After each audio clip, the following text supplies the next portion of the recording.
Hello. अरे आवाज clear आ रही है ना? Yes sir. जल्दी बताइए।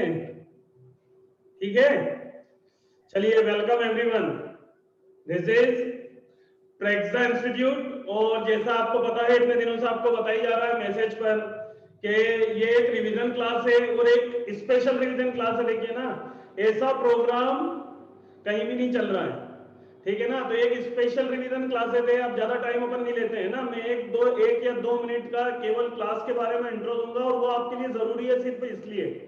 देखिए, ये एक रिवीजन क्लासेस है, सिर्फ एक यूनिक प्रोग्राम आपके लिए। इसमें वो सारे क्वेश्चन डिस्कस होंगे जो इस साल मोस्ट प्रोबेबल होंगे, ठीक है ना। और ऐसा क्यों?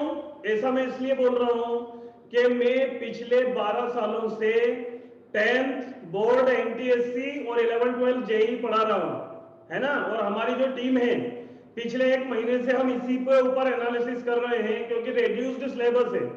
फ्रीक्वेंटली क्वेश्चन जो आते हैं हर साल, जिनको हम कुछ रेगुलर क्वेश्चन भी बोल सकते हैं, वो सारे क्वेश्चन अपन यहां पर डिस्कस करेंगे जिनके आने की प्रोबेबिलिटी मैक्सिमम है। और जो क्वेश्चन यहां पर डिस्कशन में रह जाएंगे वो मैं असाइनमेंट बनाकर आपको व्हाट्सएप पर दूंगा, है ना। वो असाइनमेंट आपको बनाना है। और सिर्फ ये मैथ्स नहीं है, नेक्स्ट संडे फिजिक्स पूरा 10th बोर्ड का, उसके अगले संडे को केमिस्ट्री, और उसके अगले संडे को बायोलॉजी। फिफ्थ संडे जो रहेगा, उस संडे को मैथ्स का जितना भी पोर्शन बचा हुआ रहेगा वो एक मेगा क्लासेस में हम डिस्कस करेंगे। और तब तक अप्रोक्सीमेटली 200 क्वेश्चंस आप मैथ्स के सॉल्व कर चुके होंगे। और नेक्स्ट आखिरी क्लास तक, जब तक एग्जाम आने वाली रहेगी, तब तक मैं आपको 400 के लगभग क्वेश्चन करवा दूंगा। यकीन मानिए, इसके अलावा आपको बिल्कुल भी मैथ साइंस देखने की जरूरत नहीं पड़ेगी। और सब कुछ ठीक रहा तो पूरा का पूरा बोर्ड का पेपर वो इसी में से आपके लिए आ जाएगा, ठीक है। ये अपने को याद रखना है। क्लासेस के बारे में, नेक्स्ट जो संडे को क्लास रहेगी वो फिजिक्स के लिए है।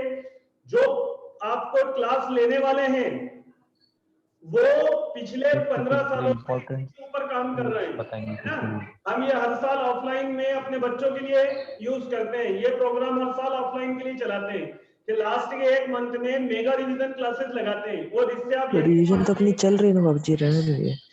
कि पूरे साल में जो भी कमियां हमको रहती हैं, या हम किसी वजह से, कोई प्रॉब्लम की वजह से, या पेंडेमिक की वजह से इस बार आप नहीं कर पाए, तो जितनी भी कमियां आपकी रहती हैं वो पूरी इस एक मंथ में कवर हो जाती हैं, ठीक है। अब अपना लास्ट मंथ है, अपने को एकदम लगकर पढ़ाई करना है, तो अपन इसको शुरू करते हैं। देखिए ना, तो जैसे कि रिवीजन क्लासेस के बारे में अपने पढ़ा है कि आज के उसमें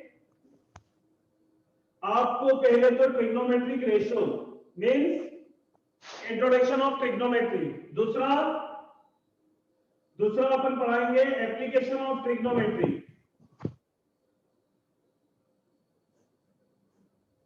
then AP, then linear equation in 2 variable,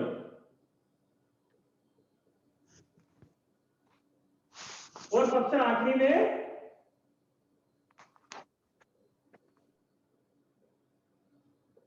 quadratic equation. ये 5 चैप्टर आज अपनी क्लास में कवर होंगे। हर क्वेश्चन, हर चैप्टर का मैं आपको सिर्फ एक ब्रीफ इंट्रो दूंगा, ठीक है, समरी आपको बताऊंगा, और उसके ऊपर फिर हम 1 मार्क्स, 2 मार्क्स, 5 मार्क्स के जो प्रोबेबल क्वेश्चन है वो बनाने के लिए, और ना सिर्फ बनाएंगे बल्कि वो ट्रिक भी देखेंगे जिनसे वो आसानी से बन जाते हैं, ठीक है। तो हम ट्रिग्नोमेट्री से शुरू करते हैं। देखिए ना, तो इंट्रोडक्शन ऑफ ट्रिग्नोमेट्री जो है, जिसको आप ट्रिग्नोमेट्रिक रेशियो भी बोलते हैं। ट्रिग्नोमेट्रिक रेशियो मतलब वो चैप्टर जिसमें हम ट्रिग्नोमेट्री डिफाइन करते हैं। तो जल्दी से उसका एक बस 5 मिनट में हम इसका एक इंट्रो देखकर आगे बढ़ते हैं। देखिए ना, राइट एंगल ट्राइंगल में ट्रिग्नोमेट्री के लिए सबसे पहले जिसकी जरूरत पड़ती है वो होता है एंगल। एंगल कैसे डिफाइन होता है ये याद रख लीजिएगा। अगर एक एंगल 90 और एक एंगल थीटा है, तो तीसरा एंगल एंगल सम प्रॉपर्टी से क्या हो जाता है, राइट एंगल ट्राइंगल का 90 माइनस थीटा। ये तो हुई एंगल की इंफॉर्मेशन, एक थीटा एक 90, तो तीसरा एंगल 90 माइनस थीटा। हमेशा याद रखिएगा कि जब भी क्वेश्चन, ये पहला आपको समझने वाली बात है, जब भी आपको बोर्ड में ट्रिग्नोमेट्रिक रेशियो निकालने के लिए आए, सबसे पहले एंगल, एंगल के बाद साइड, साइड कैसे निकालेंगे? तो एंगल के अपोजिट वाली साइड जो होती है उसको हम परपेंडिकुलर बोलते हैं, जिस पर 90 डिग्री और एंगल दोनों होता है उसको हम बेस बोलते हैं, और थर्ड साइड जो 90 डिग्री के अपोजिट होती है उसको हम क्या बोलते हैं? हाइपोटेनियस। अच्छा, जल्दी से इसके बाद रेशो, तो पहले 6 रेशो होते हैं, देखिए ना 6 रेशो कौन कौन से होते हैं? पहला sine theta perpendicular upon hypotenuse, दूसरा कॉस थीटा, कॉस थीटा क्या होता है बेटा? Base upon hypotenuse, and then tan theta perpendicular upon base. Perpendicular upon base, good. ये 3 ट्रिग्नोमेट्रिक फैमिली के कोर मेंबर्स हैं। फिर 3 अदर आते हैं जिनका बिहेवियर इनसे बिल्कुल उल्टा होता है, वो होते हैं हाइपोटेनियस अपॉन परपेंडिकुलर, कॉस का रेसिप्रोकल, सेक होता है वो क्या होता है? Hypotenuse upon base, and the third one cot theta which is base upon perpendicular. तो these are 3 main ratios and these 3 are reciprocal of above 3। ये 3 मेन रेशियो हैं, ये 3 इनके रेसिप्रोकल हैं। अच्छा, इसके बाद अगला जो पॉइंट है जिसको मैं थर्ड पॉइंट बोलता हूं, वो ये होता है कि इनके बीच में रिलेशन क्या होता है? आप इन दोनों का मल्टीप्लिकेशन करेंगे तो हाइपोटेनियस से हाइपोटेनियस, परपेंडिकुलर से परपेंडिकुलर कैंसिल होगा। तो एक बात तो ये है कि sine theta into cosec theta reciprocal है, इसलिए प्रोडक्ट 1 होगा, और sine theta 1 upon cosec theta के बराबर होगा, या फिर cosec theta 1 upon sine theta के बराबर होगा। ऐसे ही ये दूसरे 3 भी होंगे, देखिए ना, कॉस थीटा या फिर सेक थीटा, ये कॉस का रेसिप्रोकल है इसलिए 1 अपॉन कॉस थीटा के बराबर, and at last cot theta वो tan का रेसिप्रोकल है इसलिए 1 अपॉन tan थीटा के बराबर। Two other relation is tan theta equal to क्या होता है? tan theta equal to sin theta upon cos theta, and cot theta equal to cos theta by sin। cos theta by sin theta. Very good, ठीक है। तो ये trigonometric ratio की definition और ये ट्रिग्नोमेट्रिक रेशियो के रिलेशन, इनको अपने को याद रखना है, क्योंकि आइडेंटिटीज जो है वो आइडेंटिटीज इनके बिना नहीं होती हैं। आइडेंटिटीज में रेसिप्रोकल वाले रिलेशन आपको बहुत ज्यादा काम में आते हैं, इसलिए इन रिलेशंस को भी याद रखिएगा। इसके बाद अपन क्या करते हैं? ये 3 चीजों के बाद फोर्थ नोट जो है आपके पास, उसके अंदर आप ये याद रखिएगा, नोट नंबर 4 साइन थीटा। देखिए, ट्रिग्नोमेट्रिक राइट एंगल ट्रायंगल में परपेंडिकुलर हाइपोटेनियस से छोटा होता है, तो अगर न्यूमरेटर छोटा है और डिनोमिनेटर बड़ा है तो रेशियो हमेशा 1 से छोटा होगा। इसका मतलब राइट एंगल ट्रायंगल में साइन थीटा हमेशा 1 या उससे छोटा होता है। क्लियर है? न्यूमरेटर छोटा है, डिनोमिनेटर बड़ा है, तो रेशियो हमेशा 1 से छोटा आएगा। और अगर साइन 1 से छोटा है तो रेसिप्रोकल हमेशा ही 1 से बड़ा होगा। तो sine theta less than 1, cosec theta greater than 1। On the same note cos theta less than 1 होता है क्योंकि बेस छोटा होता है, और कॉस का रेसिप्रोकल सेक थीटा वो हमेशा क्या होगा? 1 से बड़ा होगा। इसके ऊपर क्वेश्चन पूछे जाते हैं 1-2 मार्क्स में, तो तुमको याद रखना है कि साइन थीटा कभी भी अगर 2 से बड़ी वैल्यू अगर आ जाए या 1 से बड़ी वैल्यू आ जाए साइन थीटा के बराबर, तो वो कभी भी पॉसिबल नहीं होगा। टेन थीटा के बारे में आप कुछ भी नहीं बोल सकते, क्योंकि परपेंडिकुलर और बेस के बीच में हम पहले से डिसाइड नहीं कर सकते कि कौन बड़ा है। कुछ राइट एंगल ट्रायंगल में परपेंडिकुलर बड़ा होता है, कुछ राइट एंगल ट्रायंगल में बेस बड़ा होता है, तो इसके बारे में अपन क्या बोलते हैं? No comments. और on the same way cot theta के बारे में भी कहते हैं कि कोई कमेंट्स नहीं कर पाएंगे। ठीक है, ये ट्रिग्नोमेट्रिक रेशियोज के लिए रिस्ट्रिक्शन, ये अपने को याद रखना है। इसके बाद अपने पास 90 माइनस थीटा तो सिलेबस में नहीं है, ठीक है ना, तो ये अपने लिए जरूरी है, ये रिस्ट्रिक्शंस हैं। जैसा कि आपको पता है कि 90 माइनस थीटा इस बार सिलेबस में नहीं है, तो 90 माइनस थीटा के बाद दो चीजें और बचती हैं, एक आइडेंटिटीज और दूसरा टेबल। तो पहले आइडेंटिटी बताना हूं क्योंकि टेबल बताना तो मेरे को बाद में, और टेबल तुमको याद कर लेना है। टेबल के बिना आगे की ट्रिग्नोमेट्री नहीं कर पाओगे, पूरी एप्लीकेशन ऑफ ट्रिग्नोमेट्री जिसको हाइट एंड डिस्टेंस बोलते हो, और पूरा का पूरा आइडेंटिटीज और एंगल वाले जो वैल्यू वाले जो रेशो है या वैल्यू वाले जो क्वेश्चन है उसके अंदर टेबल की जरूरत पड़ेगी। तो टेबल के पहले अपन अगले नोट में ये इस तरह से लिख लेते हैं, देखिए sine square theta plus cos square theta, ये कितना होगा 1। उसके बाद दूसरा जो अपने पास आइडेंटिटी होती है which is sec square theta minus tan square theta equal to 1। And the third one क्या है, cosec स्क्वायर थीटा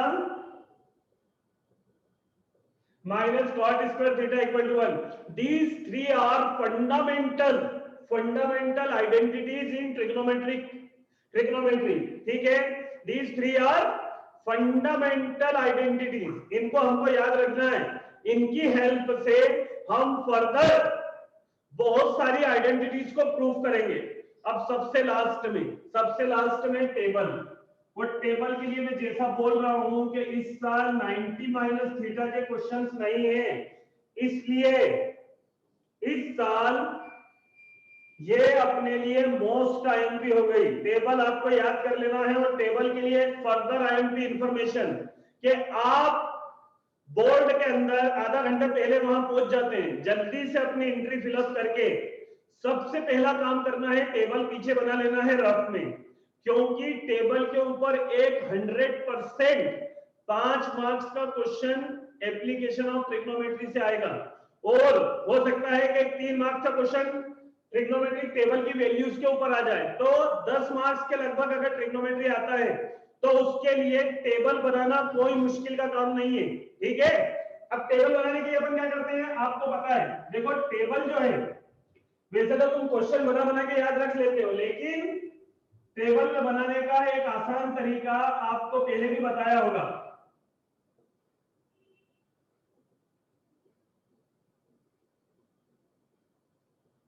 ये sine theta, cos theta, tan theta, cot theta, sec theta, cosec theta. सबसे पहले sign का, तो कहां कहां की वैल्यू रखते हैं, 0, 30, 45, 60 और 90। देखो अगर साइन की टेबल, गुड, अगर साइन की टेबल तुमको आती है तब तो बहुत ठीक है, वरना उसकी भी एक ट्रिक होती है, पर अभी तो अपन मैं केवल ये बता रहा हूं, 0, हाफ, 1/√2, √3/2, 1। इसको इधर से लिखेंगे तो क्या आएगा, 1, √3/2, 1/√2, 1/2 और ये 0। इन दोनों का रेशो 10 होता है, तो 0/1 0, ये 2 से 2 कैंसिल होगा तो 1/√3, 1/√2 से 1/√2 कैंसिल होगा 1, यहाँ 2 से 2 कैंसिल होगा √3, और 1/0 मैथमेटिक्स में डिफाइन नहीं होता है। अब कॉट के लिए दिमाग लगाने की जरूरत नहीं है, इसी को पलट कर लिखो क्योंकि इसका रेसिप्रोकल होता है। तो ये आ जाएगा नॉट डिफाइन, ये आ जाएगा अपने पास √3, ये आ जाएगा 1, ये आ जाएगा 1/√3 और ये 0। ऐसे ही सेक को निकाल लो, कॉस का रेसिप्रोकल 1, 2/√3, √2, 2, और ये कॉस का रेसिप्रोकल का है 0 का रेसिप्रोकल यहाँ पर नॉट डिफाइन। अब कॉसेक के लिए इसको पलट कर लिख दीजिए, ये नॉट डिफाइन तो यहाँ नॉट डिफाइन हो गया, ये 2 है तो यहाँ 2 हो गया, ये √2, ये 2/√3 और ये फाइनली 1। ये आपके पास टेबल हो गई। ट्रिग्नोमेट्रिक टेबल में बार बार आपसे बोल रहा हूं, trigonometric table is most important topic from trigonometry, है ना। आपके लिए trigonometric table is most IMP table, और इसको जैसा कि कुछ बच्चों ने मैसेज भी किया है कि सर आप ये हमने याद कर लिए, जितने बच्चे बैठे हैं सब इस टेबल को एकदम से रट लीजिए, ठीक है ना, तो आपके लिए बहुत ज्यादा फायदा होगा। तो ये मेरे पास जो ट्रिग्नोमेट्री की आपके पास जो जो चीजें आपके लिए जरूरी थी, आई हैव एक्सप्लेन्ड एवरीथिंग, है ना। इस छोटे से 5 या 10 मिनट के इंट्रो में मैंने आपको पूरी ट्रिग्नोमेट्री समझा दी है। इसके अलावा आपको जरूरत नहीं पड़ेगी। देखिए इस वीडियो की लिंक भी हम आपको व्हाट्सएप पर, जिस नंबर से आपको मैसेज आया था उसी नंबर पर इस रिवीजन की जो वीडियो लिंक है इस पूरे सेशन की, वो मैं आपको व्हाट्सएप करूंगा। इसको एक या दो बार देख लें, और जब अगली बार देखें तो मैं जितने भी क्वेश्चन आप डिस्कस करने वाला हूं उसको वीडियो को पॉज करके अपने खुद से बनाने की प्रैक्टिस करें। इसके अलावा जितने क्वेश्चन असाइनमेंट में घर में दे रहा हूं और जितने वीडियो में दूंगा उसके बाद आपको कुछ भी जरूरत नहीं पड़ेगी, ठीक है। तो अब इसके लिए क्वेश्चन बनाना शुरू करते हैं। देखिए तो सबसे पहले अपन ऐसे बनाते हैं, ये क्वेश्चन 1 सबसे पहले एकदम बेसिक पर, जैसे अगर आपसे ऐसे बोला if 10a equal to 4/3 find all trigonometric ratios of angle A. अगर 10a की वैल्यू 4/3 है तो आपको सभी ट्रिग्नोमेट्रिक रेशियो बताना है। तो ये तो एकदम सिंपल और फंडामेंटल क्वेश्चन है। देखिए ना, सबसे पहले क्या करोगे कि 10a की डेफिनेशन का यूज करोगे, which is perpendicular upon base, ठीक है। tan थीटा होता है परपेंडिकुलर अपॉन बेस। यहां से जैसे ही कंपेयर किया तो कंपेयर करने पर परपेंडिकुलर 4 आ गया and base equal to 3। Perpendicular 4 आया, बेस 3 आया। अब दूसरा काम जो करना है वो करना है पाइथागोरस का। सबसे पहले पाइथागोरस का यूज करेंगे तो क्या आता है, हाइपोटेनियस का स्क्वायर बराबर होता है परपेंडिकुलर का स्क्वायर प्लस बेस का स्क्वायर। अब इसमें जो भी मिसिंग है, जैसे मान लो साइन दे रखा होगा तो परपेंडिकुलर हाइपोटेनियस मिलेगा। पाइथागोरस की मदद से पहले तीनों रेशियो निकाल लो, तो जल्दी से निकाल कर देखते हैं। हाइपोटेनियस का स्क्वायर, परपेंडिकुलर का स्क्वायर हो जाएगा 4 का स्क्वायर, बेस का स्क्वायर हो जाएगा 3 का स्क्वायर, ये आ जाएगा 16 प्लस 9, ये आ जाएगा 25 विच इज 5। तो यहां से अपने को फटाक से हाइपोटेनियस क्या मिला, 5 मिला। अब तो अपन इसको जल्दी से निकाल लेते हैं। क्या निकालना है, साइन ए। साइन ए होता है perpendicular upon hypotenuse, perpendicular 4 hypotenuse 5। Cos A base upon hypotenuse, base is 3 and hypotenuse is 5 and then tan A perpendicular upon base. ये तो मेरे को क्वेश्चन नहीं दे रहा था, 4/3। अब आप आगे कर लेंगे, मुझे पता है। इसके बाद तीन रेशियो जो है वो आप खुद से निकाल लीजिएगा। भाई तीन रेशियो तो रेसिप्रोकल होते हैं अदर ट्रिग्नोमेट्रिक रेशियो, तो वो इनके रेसिप्रोकल से आ जाएगा, ठीक है। तो ये पहला और एकदम बेसिक क्वेश्चन। तो देखिए एक तो ये क्वेश्चन बनता है जिसमें दो साइड मिल जाती है, दो साइड मिल जाती है तो पाइथागोरस लगाकर तीसरी साइड निकाल लेते हैं और अदर रेशियो निकाल लेते हैं। अगर मान लीजिए ये पहला क्वेश्चन हुआ, ये तो एकदम आसान क्वेश्चन हुआ। जैसे मान लीजिए अगर किसी क्वेश्चन में, जैसे ये वाला question 2, in triangle A B C right angled at A या राइट एंगल्ड एट बी, चलिए if A equal to 30 degree and BC equal to 5 centimetre, find other two sides of the triangle. Triangle की other दो sides आपको बताना है। अच्छा पिछले question में क्या किया था, दो साइड दे दी थी, पाइथागोरस का यूज करके तीसरी साइड निकाली और रेशियो निकालना था। यहां पर एक साइड और एक एंगल दे रखा है, आपको ट्रिग्नोमेट्री का यूज करके अदर टू साइड्स निकालना है। तो आप क्या करेंगे, बेसिकली इसके लिए सबसे पहले आप ट्राइंगल का फॉर्मेशन करेंगे। ट्राइंगल बनाएंगे तो क्या होगा, आपको बी पर 90 डिग्री रखना है, जिसको निकालना है उसको जनरली अपन नीचे लेते हैं, परपेंडिकुलर पर नहीं लेंगे ना, क्योंकि फिर वो साइड देखने में थोड़ी सी दिक्कत आती है। तीसरी साइड ये हो गई बेस, एंगल ए हो गया था 30 डिग्री, फिर क्या मिला था, बीसी मिला था 5। अब हम क्या करेंगे कि बीसी निकल गया, एंगल ए मिला। अब आप दिमाग क्या लगाएंगे बेटा, आपको बेस निकालना है और हाइपोटेनियस निकालना है। तो आप वो ट्रिग्नोमेट्रिक रेशियो यूज करेंगे जिसमें परपेंडिकुलर और बेस और परपेंडिकुलर और हाइपोटेनियस आते हैं।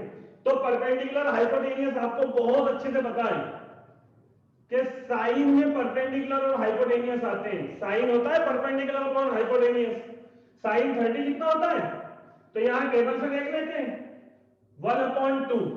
परपेंडिकुलर आपके पास है बेटा 5, हाइपोटेनियस अपने को फाइंड आउट करना है। जैसे ही आप क्रॉस मल्टीप्लाई करते हैं तो ये आ जाता है 5 इंटू 2 10। हाइपोटेनियस आ गया 10 सेंटीमीटर। ठीक है, अब इसके बाद आपके पास दो चॉइस है। एक तो ये कि आप पाइथागोरस लगाकर तीसरी साइड निकाल लें, या फिर ऐसा रेशो देखें जिसमें परपेंडिकुलर और बेस दोनों आता है। तो उसके लिए आप 1030 का इस्तेमाल कर लें। 1030 होता है P अपॉन B। 1030 क्या होता है 1 upon root 3 perpendicular upon base. तो बेस बराबर हो जाएगा perpendicular into root 3। Finally base कितना हो गया, परपेंडिकुलर 5 था, 5 रूट 3। तो ये दूसरा क्वेश्चन। तो कितने, पहला क्वेश्चन में दो साइड दे रखी थी, पहले तीसरी साइड निकाली, रेशो निकाले। सेकंड क्वेश्चन में एक साइड एक रेशो दे रखा था, तो उसकी मदद से अदर टू साइड्स आपने निकाल ली। अब तीसरा और इस एक्सरसाइज का मोस्ट आईएमपी क्वेश्चन, हो सकता है कि आप में से बहुत सारे बच्चों ने उसको बनाया हो, नहीं भी बनाया है या बना भी लिया हो बहुत पहले, तो मैं फिर रिवाइज करवा रहा हूं। मुझे लगता है कि फर्स्ट एक्सरसाइज में से ये क्वेश्चन आपके लिए मोस्ट आईएमपी है। ठीक है, तो थर्ड क्वेश्चन जो है, ये दो क्वेश्चन तो आसान थे।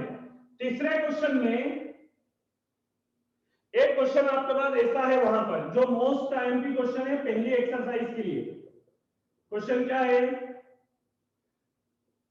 इन ट्राइंगल OPQ, है ना, angle P equal to 90 degree and OP equal to 7 centimetre. If OQ minus PQ equal to 1, find sine of angle Q and tan of angle Q। ये आपके पास एक और क्वेश्चन, और ये बहुत ही ज्यादा आईएमपी है। अब इसको अपने को फाइंड आउट करना है। क्या दे रखा है उसमें कि राइट एंगल ट्राइंगल OPQ है।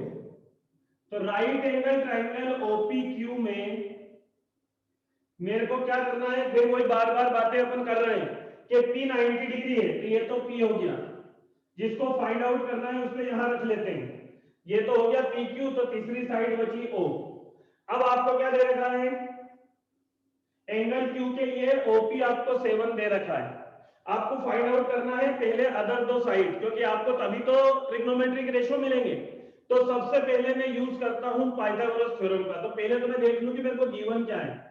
एक तो गिवन है इन ट्राइंगल OPQ, OP मेरे को 7 दे रखा है, और एक रिलेशन दे दिया है कि OQ minus PQ, hypotenuse minus base, इसका रेशो 1 है।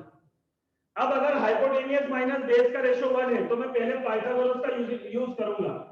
तो using Pythagoras theorem. Pythagoras theorem क्या कहती है कि 90 के अपोजिट हाइपोटेनियस का स्क्वायर अदर दो साइड्स के स्क्वायर के बराबर होता है।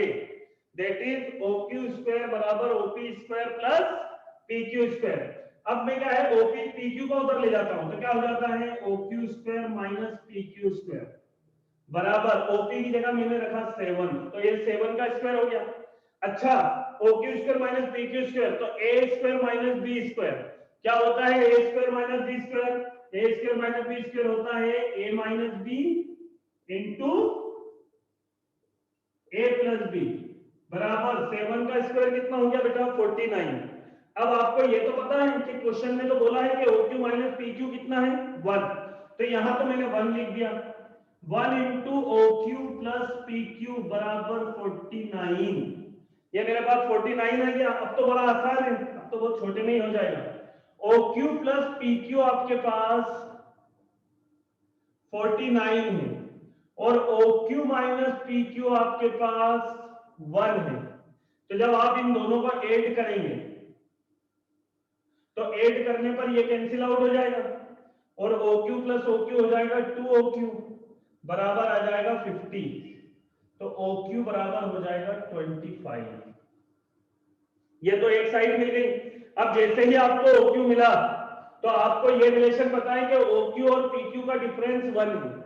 तो क्लियरली आपको यहीं से मालूम पड़ जाएगा कि OQ माइनस PQ का अगर डिफरेंस 1 है, तो PQ बराबर कितना होना चाहिए 24, क्योंकि 25 और 24 का डिफरेंस ही 1 होता है। अब तीनों साइड मिल गई, तो जैसे ही आपको तीनों साइड मिली तो ये 25, ये 24। फिर एंगल के अपोजिट परपेंडिकुलर होता है, तो फिर निकाल लीजिए sine Q perpendicular upon hypotenuse 7/25 and then tan Q perpendicular upon base that is 7/24। ये ट्रिग्नोमेट्रिक रेशियो हुआ है किसके लिए? एंगल क्यू के लिए।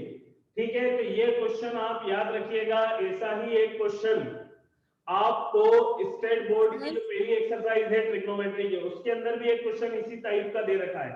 उसमें आई थिंक प्लस वाली वैल्यू दे रखी है। तो वो क्वेश्चन और ये क्वेश्चन दोनों को याद रखिएगा, प्रोसीजर दोनों की बिल्कुल एक जैसी है। ठीक है, ये अगला क्वेश्चन है और जो बड़े काम का क्वेश्चन है। ठीक है ना। अब इसके बाद एक क्वेश्चन और है, देखिए ना। सर हाँ बोलो बेटा। सर वो जो OQ minus PQ is equal to 1 है, तो हम OQ के टर्म्स में वैल्यू निकाल के पाइथागोरस लगा के भी निकाल सकते हैं क्या वैल्यू? बिल्कुल निकाल सकते हैं, लेकिन बेटा फिर उसमें a² minus b² minus 2ab करना पड़ेगा, तो वो इससे रिलेटिवली थोड़ा सा टाइम ज्यादा लेता है। अगर आप यहाँ करेंगे तो फिर एक दो सिंपल सी लीनियर इक्वेशन इन 2 वेरिएबल के क्वेश्चन जैसा क्वेश्चन बन जाएगा। आपको सिर्फ ऐड करना है और रिजल्ट लेकर आ जाएंगे। आप ऐसा भी कर सकते हैं कि आप OQ बराबर इसको लिख दे 1 प्लस PQ, फिर PQ को लिखे, कैंसिल आउट करें, वहां से PQ निकाल लें, बिल्कुल सही है। लेकिन इस मेथड से पाइथागोरस में ही काम अपना हो जाएगा। ठीक है, दोनों तरीके हैं, आप उससे भी कर सकते हैं, पर इससे रिलेटिवली आसान पड़ता है। ठीक है, तो ये क्वेश्चन हुआ और इसको आपको सभी बच्चों को याद रखना है। अब इसके बाद अगले क्वेश्चन में एक वैसे ही क्वेश्चन अपने पास आता है, जैसे question number 4, if tan theta बराबर 3/5 find the value of 3 tan theta minus 4 या 3 sin theta minus 4 cos theta upon 3 sin theta plus 4 cos theta। अब इसके लिए दो मेथड है। एक मेथड बड़ी लंबी है, पहले आप ट्रिग्नोमेट्री के इस्तेमाल से पहले ट्राइंगल बना लें। आप परपेंडिकुलर और बेस दे रखा है तो पहले हाइपोटेनियस निकालें, और फिर हाइपोटेनियस निकालने के बाद परपेंडिकुलर अपॉन हाइपोटेनियस से साइन थीटा और बेस अपॉन हाइपोटेनियस से कॉस थीटा निकालें और उनको यहां रखें। मैं आपको दूसरी और बेस्ट मेथड बता रहा हूं। दूसरी और बेस्ट मेथड ये है कि डिवाइड, सॉल्यूशन में ना, divide numerator and denominator by cos theta. हम रिलेशन बिटवीन ट्रिग्नोमेट्रिक रेशियो इस्तेमाल कर रहे हैं, तो एक ही नंबर से रेशियो को डिवाइड करने पर उसको कोई फर्क नहीं पड़ता है। तो मैं क्या करता हूं, 3 सबसे पहले साइन थीटा को डिवाइड किया तो sine theta upon cos theta, minus 4 cos theta को डिवाइड किया तो cos theta upon cos theta, upon 3 sine theta को डिवाइड किया तो sine theta upon cos theta, plus 4 cos theta को डिवाइड किया तो cos theta upon cos theta. अब ये कैंसिल आउट हो गया, ये कैंसिल आउट हो गया, क्या आया बेटा 3 sin अपॉन cos कितना आ गया tan theta, minus 4 upon 3 sin upon cos tan theta plus 4। अब तो क्या है कि सिर्फ डायरेक्ट वैल्यू रखना है, तो 3 into 3/5 minus 4 upon 3 into 3/5 plus 4। I think अब आप यहां से प्लस माइनस कर सकते हैं। तो ये डायरेक्ट मेथड हुई, इसमें आपकी टाइम बहुत सारा बच जाएगा। तो याद रखिएगा, जब आपको tan थीटा कुछ दे रखा हो, जैसे इसको जनरलाइज करूं तो अगर tan थीटा मान लीजिए आपको a/b दे रखा है और आपको ऐसी कुछ वैल्यू पूछ ले कि c sin theta plus d cos theta upon c sin theta minus d cos theta. तो इस तरह के क्वेश्चन में जिसमें sin cos हो, तो आप आंख मीच कर cos थीटा से उसको डिवाइड करिए तो sin अपॉन cos सीधे tan में बदल जाएगा, और फिर tan के अंदर डायरेक्ट वैल्यू रखकर आप आंसर को लेकर आ सकते हैं। ये आपकी टाइम सेविंग हो जाएगा। ठीक है, ये टाइम सेविंग मेथड है और इसको याद रखिएगा।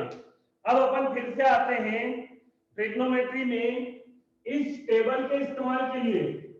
जैसे अपने पास अगर टेबल याद है तो टेबल से रिलेटेड क्वेश्चन जो हैं वो देखो टेबल से ही बनेंगे। अगर टेबल नहीं याद है तो फिर आप उसका कुछ भी नहीं कर सकते। जैसे अपने पास ये है क्वेश्चन नंबर 1, जैसे फाइंड द वैल्यू ऑफ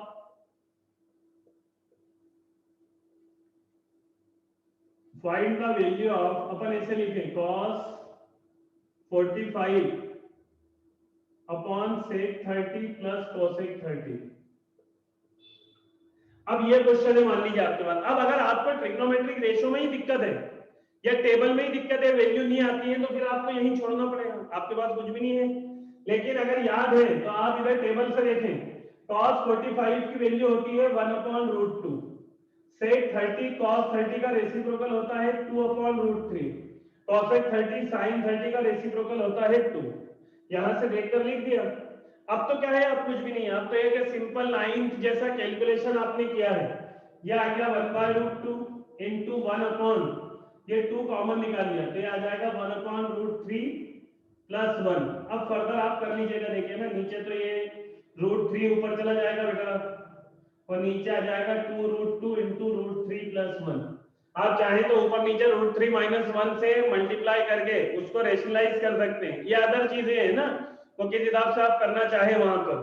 लेकिन मैं आपको सिर्फ इतना सा, मैं आपको टेबल का इंपॉर्टेंस बता रहा हूं कि टेबल याद है तो बहुत सारी चीजें आसान हो जाएंगी। अब ऐसे बहुत सारे क्वेश्चन हैं और वो प्योरली टेबल के ऊपर है, तो मैं अभी उसको डिस्कस नहीं कर रहा हूं, वो मैं आपके लिए छोड़ रहा हूं कि टेबल बनाकर याद कर लीजिए और टेबल की सारी वैल्यू वहां यूज करिए। जैसे जैसे टेबल की वैल्यू यूज करते जाएंगे चीजें आपको धीरे धीरे याद होती जाएंगी, ठीक है ना। ये तो टेबल के क्वेश्चन हो गए। अब अपन एक दूसरा क्वेश्चन जो सिर्फ टेबल से बनता है और जो बोर्ड की इस साल के एग्जाम के लिए काम का है, वो ये है कि जैसे मान लीजिए नेक्स्ट क्वेश्चन में अगर आपको tan थीटा, या सॉरी अपन ऐसे बोलेंगे if tan a plus b बराबर √3 and tan a minus b बराबर 1/√3 है ना, find acute angles a and b, ये मान लीजिए आपको बताना है। tan का सम, अच्छा अब आपको क्या है कि ये फिर से वही बात है कि tan किसी वैल्यू के बराबर अगर आएगा तो फिर आपको टेबल के ही इस्तेमाल से आपका ये क्वेश्चन बन सकता है ना। अब टेबल फिर रिक्वायरमेंट है टेबल की, तो आप क्या करोगे, आप जब इसको लिखोगे तो आपका दिमाग सिर्फ इतना चलना चाहिए कि यार tan के एंगल में क्या लिख दूं कि √3 की वैल्यू बन जाए, ठीक है ना। tan ऑफ समथिंग √3 है तो आपका दिमाग चलना चाहिए कि यार समथिंग क्या होना चाहिए। टेबल में देखोगे √3 के लिए tan क्या दे रहा है, तो tan क्या दे रहा है √3 के लिए ऊपर एंगल 60 डिग्री। तो आपको जैसे ही tan a प्लस b √3 के बराबर दिया तो आपने यहां लिखा कि a plus b must be equal to 60 degree. ऐसे ही tan of a minus b, tan of a minus b आपको 1/√3 दे रखा है ना। हमको देखना है कि कौन से वैल्यू पर या एंगल कौन सा होगा जिस पर tan 1/√3 दे। तो यहां से आपको देखने पर मिलेगा कि a माइनस b कितना होना चाहिए 30 डिग्री। तो अब आपके पास दो इक्वेशन आ गई, ये तो फिर लीनियर इक्वेशन इनटू वेरिएबल का क्वेश्चन हो गया। a plus b 60, a minus b 30, ये कैंसिल आउट कर दिया, 2a 90 डिग्री आ गया, a आ गया 45 डिग्री, ठीक है ना। और a को कहीं भी रखिए, a प्लस b आपको 60 डिग्री दे रखा है। अब आप अगर a को 45 रखते हैं तो b की वैल्यू आप क्लियरली देखते हैं कितना आ रहा है 15 डिग्री। तो a की वैल्यू आ गई 45 डिग्री, b की वैल्यू आ गई 30 डिग्री। अब ऐसा तो कोई भी कॉम्बिनेशन मिल सकता है, ठीक है ना। साइन के आपको आरडी के अंदर बहुत सारे कॉम्बिनेशन में ये वाले क्वेश्चन मिलेंगे। साइन कॉस का ले लिया, टेन कॉट का ले लिया, तो ये क्वेश्चन ऐसे ही बनेंगे। अगर आपने नहीं बनाए, फिर आपको टेबल नहीं याद है, तो फिर आपके साथ गड़बड़ हो जाएगी। इसलिए मैं बार बार बार बार आपसे बोल रहा हूं कि टेबल आपके लिए बहुत ज्यादा जरूरी है। अब टेबल के लिए एक क्वेश्चन और, फिर मैं आइडेंटिटी पर आऊंगा। टेबल के लिए एक क्वेश्चन और अपन ऐसे लिख सकते हैं कि अगर ऐसे आपके पास लिखा है क्वेश्चन में कि इफ tan ऑफ 5 थीटा बराबर 1, find acute angle theta, find acute angle theta. फिर वही बात आ गई कि tan की वैल्यू के लिए क्या एंगल होना चाहिए, तो हम क्या लिखेंगे कि अगर tan 5 थीटा 1 है तो 5 theta should be equal to 45 degree, क्योंकि टेबल के अंदर 45 पर ही tan 1 दे रहा है और कहीं भी 1 नहीं दे रहा है। अगर और भी कहीं देता तो फिर हम कहते हैं कि यार दो वैल्यू पॉसिबल है, लेकिन यहाँ तो सिर्फ एक वैल्यू पर 1 दे रहा है, वो भी 45 पर। तो थीटा अगर 45, 5 थीटा अगर 45 होगा तो थीटा बराबर होगा 45/5, थीटा बराबर हो गया 9 डिग्री। Is it clear? अब इसके बाद देखिए, इसके बाद हम क्या करते हैं अगले वाले क्वेश्चन पर। अब मैं टेबल के क्वेश्चन, सॉरी आइडेंटिटी के क्वेश्चन आपसे ले रहा हूं, और आइडेंटिटी के ऊपर इस बार अगर क्वेश्चन आ गया तो सीधे आपको 5 मार्क्स देगा, ठीक है ना? तो आइडेंटिटी के क्वेश्चन के लिए बच्चों को जनरली जो प्रॉब्लम आती है वो ये आती है कि यार यूज कैसे करें, एक ही उसमें sec theta, tan theta, sine cos सभी आ जाते हैं। तो मैं आपको एक बहुत अच्छी इसके लिए हिंट दे रहा हूं कि देखो sine square theta plus cos square theta, ये पहली आइडेंटिटी 1 हो गई। दूसरी आइडेंटिटी होती है sec square theta minus tan square theta equal to 1, and the third one, third के अंदर मेरे पास आता है कि cosec square theta minus cot square theta equal to 1। These are 3 main identities. सारे के सारे क्वेश्चन इसी की मदद से होंगे।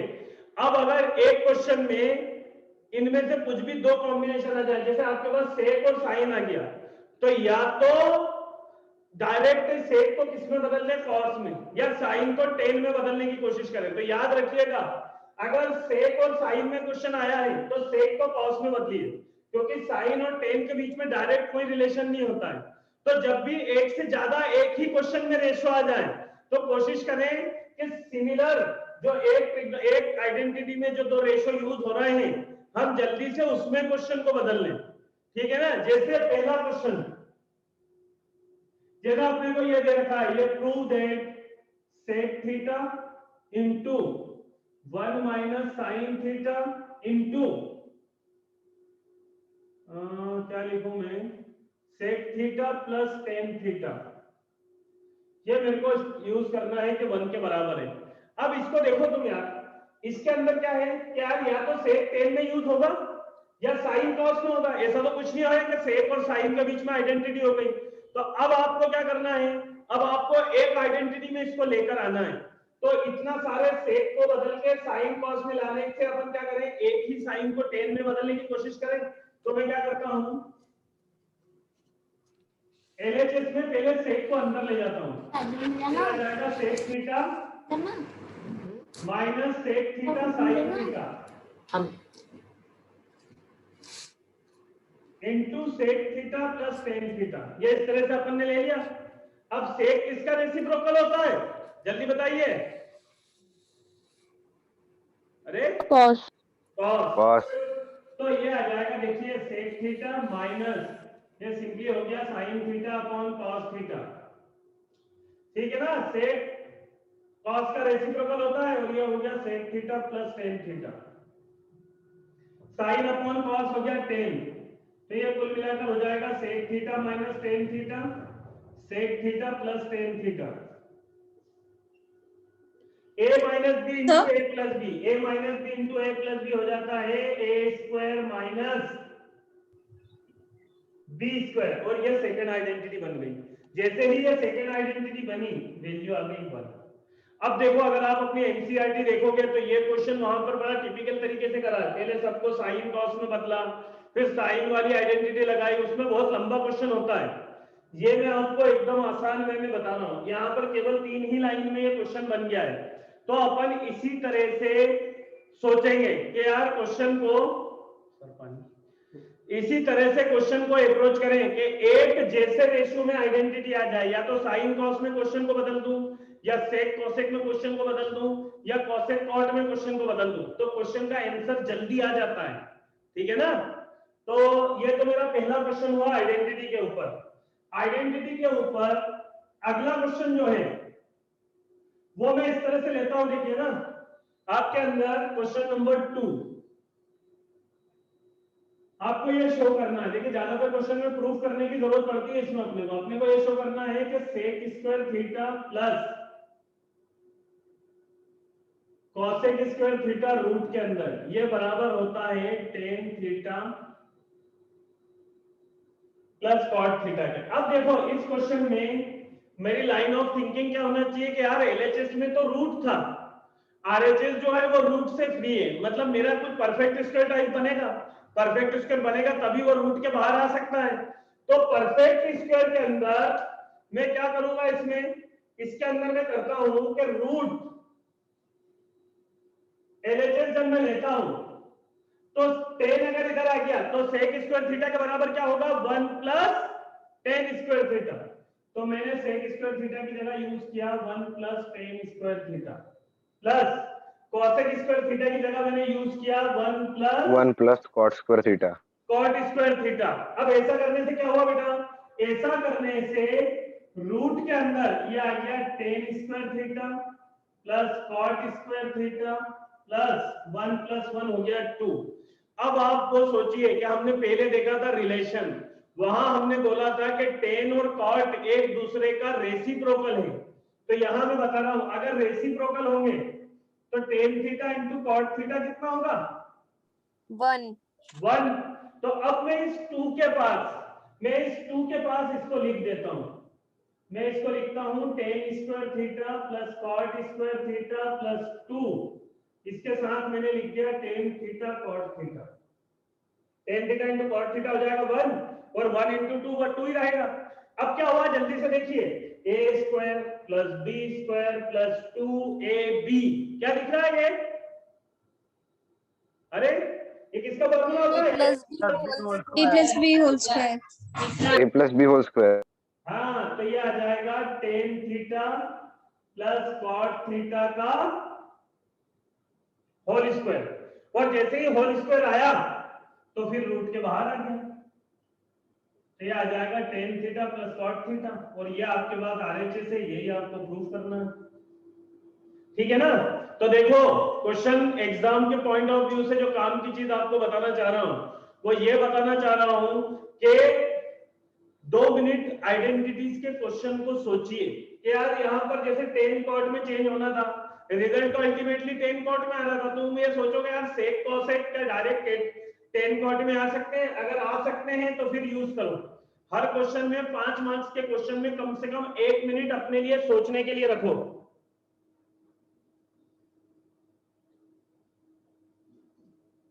एक मिनट तक उसको सोचो, उसके बाद आगे बढ़ो कि यार हाँ ठीक है ऐसा कर सकता हूं।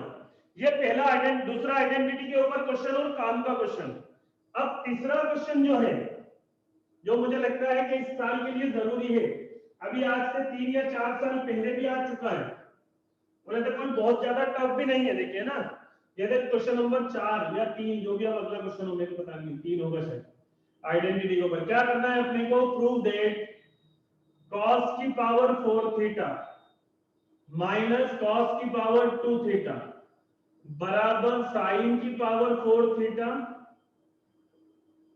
माइनस sin की पावर 2 थीटा। यह मुझे प्रूफ करना।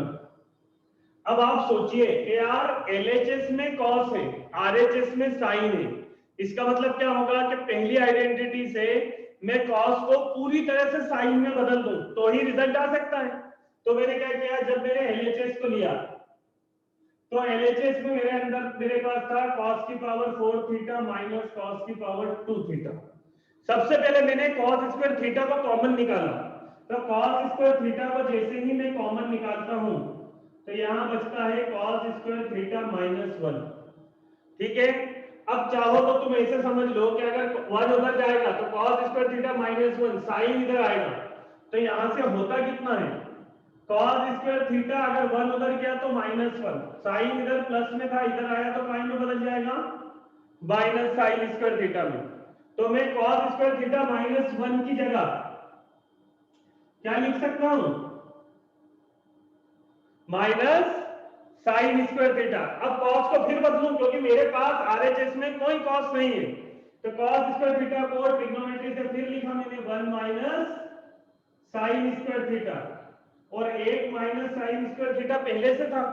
अब जब मैं इस माइनस को इस माइनस से मल्टीप्लाई करता हूं तो होता क्या है, पहले 1 में मल्टीप्लाई होगा तो 1 में मल्टीप्लाई होगा तो माइनस sin स्क्वायर थीटा हो जाएगा, और माइनस का माइनस में मल्टीप्लिकेशन प्लस स्क्वायर का स्क्वायर में मल्टीप्लिकेशन पावर 4, तो ये हो गया sin 4 थीटा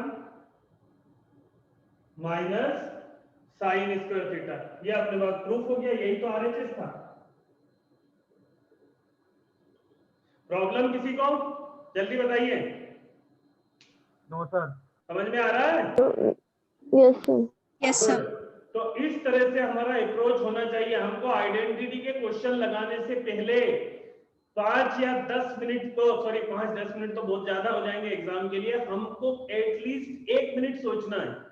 अगर हमने प्रोसीजर को सही कर दिया तो रिजल्ट आने में देर नहीं लगती। अगर हम शुरू से ही गलत चीज पकड़ लेंगे तो क्वेश्चन एक तो लंबा खिंचाएगा, टाइम वेस्ट भी होगा एग्जाम में। मैथ्स में तो टाइम की वैसी जरूरत पड़ती है, इसलिए थोड़ी देर सोच लीजिए। 1 मिनट में सोचा, समझ में आया तो अगले 1 मिनट में सॉल्व हो जाएगा। नहीं सोचा, बिना कुछ सोचे करा तो 3-4 मिनट ले लेगा, फिर समझ में आएगा कि यार ये तो गलत था, फिर पूरा काटेंगे। तो 5-6 मिनट में बनाने की बजाय 1 मिनट सोचकर 1 मिनट में बनाने की कोशिश करिए, ठीक है ना। अब इसके अंदर चौथा क्वेश्चन जो आपको ऐसे जरूरी है, देखिए ना, जैसे चौथे क्वेश्चन में क्वेश्चन ये बहुत काम का है, prove that sin theta minus cos theta plus 1 upon sin theta plus cos theta minus 1 बराबर, यहां 3 तरह से रिजल्ट पूछ सकते हैं एग्जाम में, sec theta plus tan theta,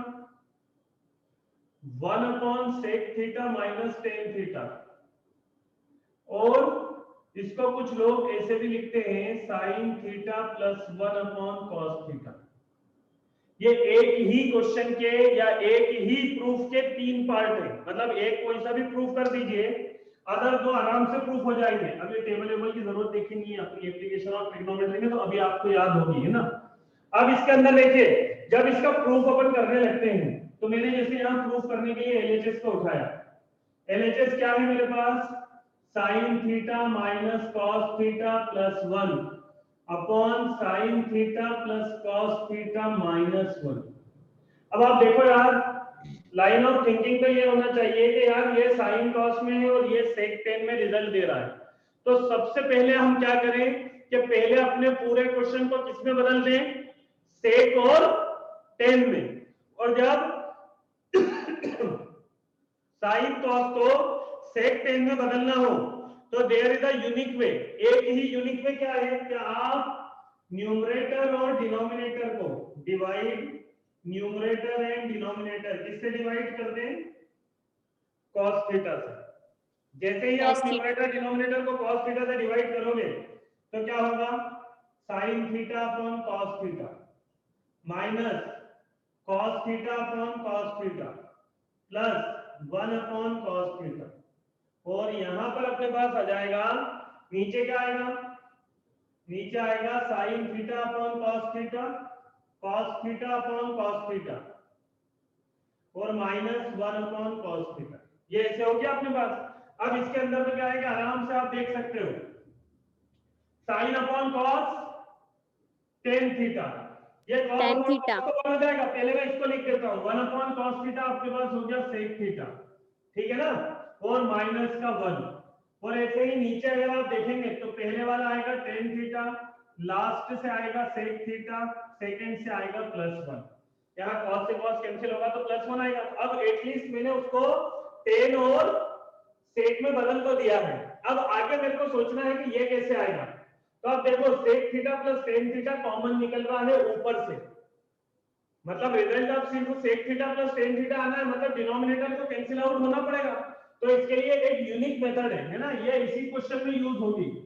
इस 1 के लिए तुम ऐसे सोचोगे यार sec square theta minus tan square theta की वैल्यू 1 होती है, ठीक है ना, sec square theta minus tan square theta 1 होता है। तो इस 1 को यूज करके मैं ऐसे लिखता हूं कि tan theta plus sec theta into minus 1 की जगह मैं ऐसे लिख देता हूं sec square theta minus tan square theta upon यह हो गया मेरे पास tan theta minus sec theta plus 1। अब ये a square minus b square हो गया, तो a square minus b square के लिए आप क्या यूज करेंगे, यह आ जाएगा tan theta plus sec theta minus sec square theta minus tan square theta, a square minus b square, a square minus b square होता है a प्लस b इंटू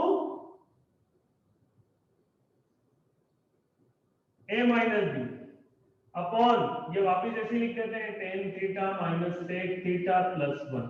अब आप देखिए दोनों तरफ से tan theta plus sec theta अपन common निकाल लें, तो इसको जब दोनों तरफ से मैंने कॉमन निकाला sec theta plus tan theta, तो ब्रैकेट में यहां से पूरा कॉमन आएगा तो 1 बचेगा, यहां से ये कॉमन आया और माइनस अंदर गया तो माइनस पहले sec में मल्टीप्लिकेशन होकर माइनस sec थीटा बना लेगा और माइनस इंटू माइनस प्लस का हो जाएगा tan थीटा। अब आप अगर ध्यान से देखें तो नीचे भी यही लिखा है 1 और tan को मैं केवल इंटरचेंज करूं तो 1 हो जाएगा माइनस sec थीटा हो जाएगा प्लस का tan थीटा हो जाएगा। ये न्यूमरेटर डिनोमिनेटर सेम हो गए तो ये कैंसिल आउट हो गया। तो ये रिजल्ट जो मैं चाह रहा था ये मेरे पास प्रूफ हो गया। ये तो पहला प्रूफ हुआ sec theta plus tan theta. अब मेरे को दूसरा प्रूफ जब करना होगा तो मैं क्या करूंगा, दूसरे प्रूफ के लिए मैं इसको ऊपर नीचे में sec theta minus tan theta से मल्टीप्लाई कर दूंगा। तो ये मैंने ऊपर भी मल्टीप्लाई किया और नीचे भी मल्टीप्लाई किया, तो ये a plus B into a minus B हो जाएगा sec square theta minus tan square theta upon sec theta minus tan theta. ये तो ऊपर 1 हो गया और नीचे आ गया sec theta minus tan theta. ये दूसरा प्रूफ हो गया, सेकेंड वाला प्रूफ जो आपको चाहिए था। और तीसरा प्रूफ जो है ये तो बड़ा आसान है, इसको 1 अपॉन cos थीटा लिखिए, इसको sin theta upon cos theta लिखिए, cos एलसीएम आ जाएगा तो तीसरा प्रूफ हो जाएगा। ये क्वेश्चन मोस्ट आईएमपी है, इसलिए मैं बार बार बोल रहा हूं कि इन क्वेश्चंस को एक बार सिर्फ मेरे कराने से कुछ नहीं होगा। आप इसको घर पर जब वीडियो वाली लिंक आपके पास आए तो आप ईमानदारी से कॉपी पेन लेकर बैठिए, हर क्वेश्चन के टाइम पर वीडियो को पॉज करिए और इस क्वेश्चन को बनाने की कोशिश करिए, ठीक है। पहले 1-2 ट्राई मारेंगे तो फिर अपने को बहुत जल्दी जल्दी याद होना शुरू हो जाएंगे। एक बार अच्छे से समझ रहे हैं, फिर एक बार घर पे कर लेंगे, ठीक है ना, तब तक अपने को याद हो जाएगा बेटा। ये दो बार में बहुत जल्दी से अपने को चीजें याद होने लग जाएंगी। तो ये अपने पास अगला क्वेश्चन हुआ। अब एक तो क्वेश्चन ऐसे जिसमें अपने को कुछ वैल्यू फाइंड आउट करना हो, तो जैसे वैल्यू फाइंड आउट करने के लिए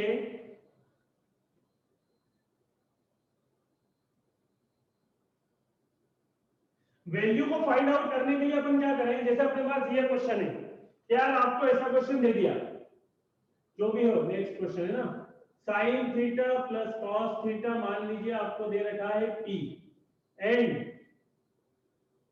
sec theta plus cosec theta आपको दे रखा है Q। फिर आपसे पूछा फाइंड या फाइंड नहीं, शो दैट या prove that P into Q square minus Q into P square minus 1 ये 2p के बराबर है। ये आपको शो करना है कि q into P square minus 1 किसके बराबर है, 2p के। तो अपन क्या करेंगे, देखिए पहले मैंने LHS उठाया, LHS ये रहा q into P square minus 1। अब मैं धीरे धीरे देखता हूं कि यार मैं क्या कर सकता हूं। सबसे पहले मैंने Q की वैल्यू रखी। Q की वैल्यू है मेरे पास sec theta plus tan theta into sec theta plus चलो cosec थीटा, और P की वैल्यू मेरे पास ये रही sin theta plus cos theta का होल स्क्वायर माइनस 1। ये मैंने लिख लिया।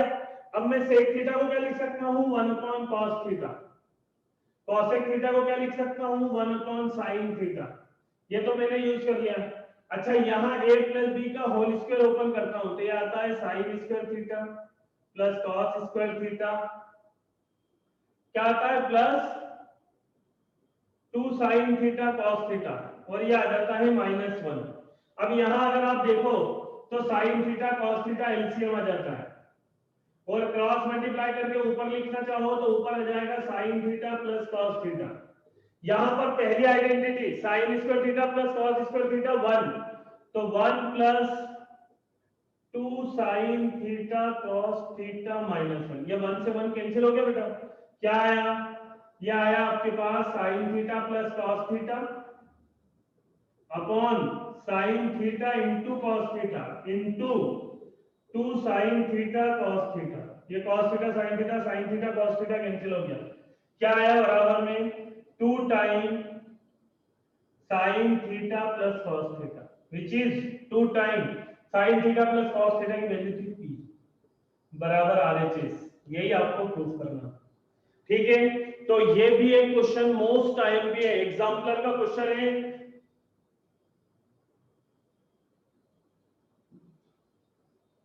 सिमिलर क्वेश्चन 2015 में पूछा जा चुका है।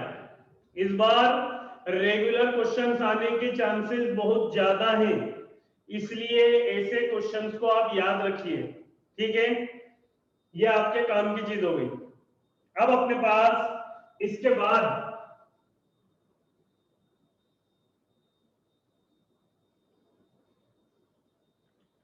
अब देखिए बेटा, आइडेंटिटी के अंदर तो जितनी प्रैक्टिस करोगे उतनी कम है। मैं कुछ क्वेश्चन यहां बना रहा हूं, कुछ क्वेश्चंस में आपको असाइनमेंट में दूंगा, है ना, और असाइनमेंट का भी मैं वीडियो डालूंगा, है ना, वीडियो सॉल्यूशन उसके डालूंगा, ताकि आप अपने घर पे अगर कोई क्वेश्चन हो सकता है कि आपसे बन भी जाए और आप ऐसी ट्रिक किसी आप ऐसी प्रोसीजर हो जो बहुत आपके लिए लंबी हो और मैं जिससे करूं वो आपको एकदम छोटी लगे, तो आप उसको वहां पर मैच कर सकते हो, तो आपके लिए वो भी आसानी हो जाएगी, ठीक है ना। तो अपन कोशिश करेंगे कि ट्रिग्नोमेट्रिक रेशियो आइडेंटिटी के बहुत सारे क्वेश्चन डिस्कस करें, है ना, लेकिन अभी अपने पास टाइम की लिमिटेशन है, इसलिए मैं अब अगली चीज पर आ रहा हूं। ये थोड़ा सा बड़ा ही टॉपिक था, इसलिए उसमें थोड़ा टाइम लगा।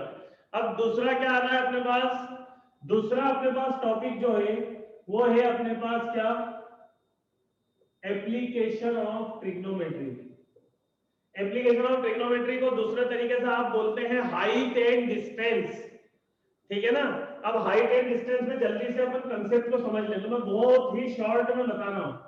जब सब्जेक्ट नीचे होता है और ऑब्जेक्ट ओ से शुरू कर देते हैं, ओ ऊपर होता है, जब आप नीचे खड़े होकर किसी चीज को ऊपर देख रहे हैं तो सब्जेक्ट नीचे है और ऑब्जेक्ट ऊपर है, तो सब्जेक्ट को ऑब्जेक्ट से मिलाने वाली लाइन कहलाती है लाइन ऑफ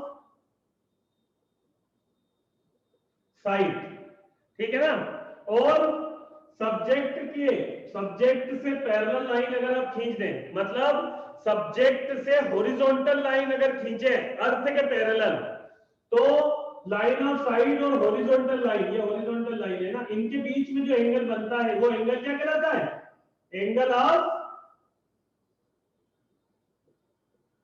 एलिवेशन, है ना। और एक और कौन सा बनता है, एक और बनता है जब आपका सब्जेक्ट ऊपर हो, जब सब्जेक्ट ऊपर हो और ऑब्जेक्ट नीचे हो, मतलब आप ऊपर किसी जगह से खड़े होकर नीचे कुछ देख रहे हो, तो फिर सब्जेक्ट और ऑब्जेक्ट के बीच की लाइन की डेफिनेशन तो वही होती है, ये लाइन ऑफ साइट ही होती है।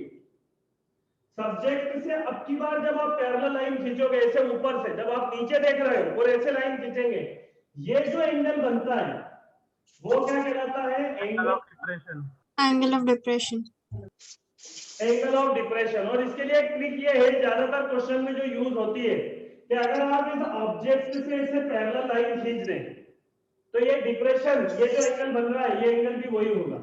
अगर मान लो सपोज ये एंगल थीटा है तो ये एंगल भी कितना होगा, थीटा। किससे इक्वल हो गए, अल्टरनेट इंटीरियर एंगल से। तो इसकी मदद करके अपन क्वेश्चन में बहुत बार एंगल को नीचे लेकर आएंगे और फिर इसको सॉल्व करेंगे। अब इसके अंदर जो मोस्ट टाइम के क्वेश्चन थे, जैसे एक वो ट्री वाला क्वेश्चन, विंड से ट्री ब्रेक हुआ और वो नीचे आकर जमीन पर लगा, वो क्वेश्चन मोस्ट टाइम भी है।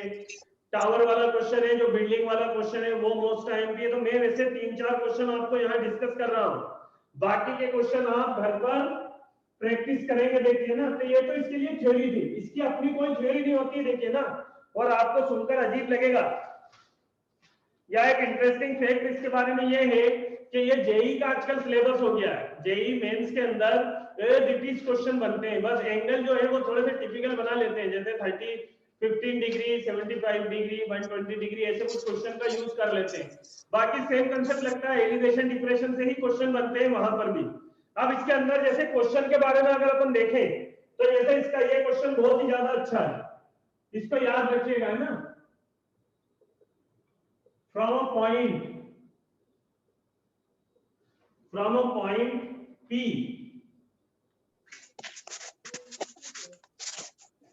on the ground, the angle of elevation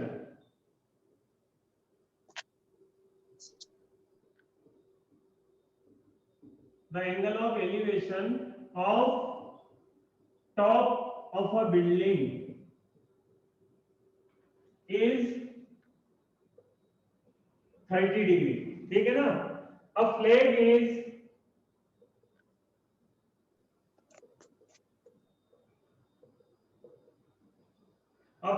hoisted at the top of the building, है ना, of the top of the building, है ना, top of the building, and the angle of elevation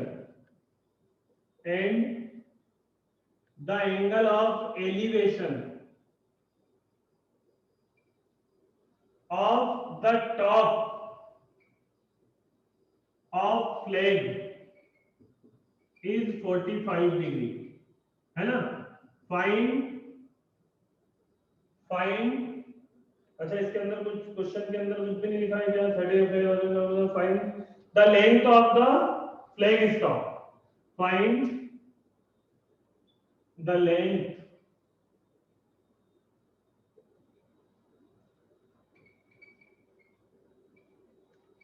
of the flag stock, है ना,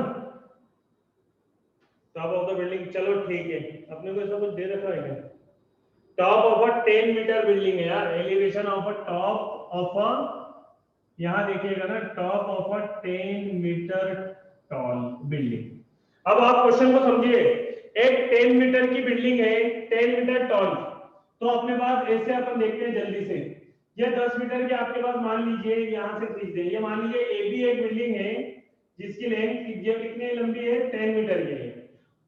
उसका ground पर किसी angle, किसी पॉइंट से एलिवेशन जो बन रहा है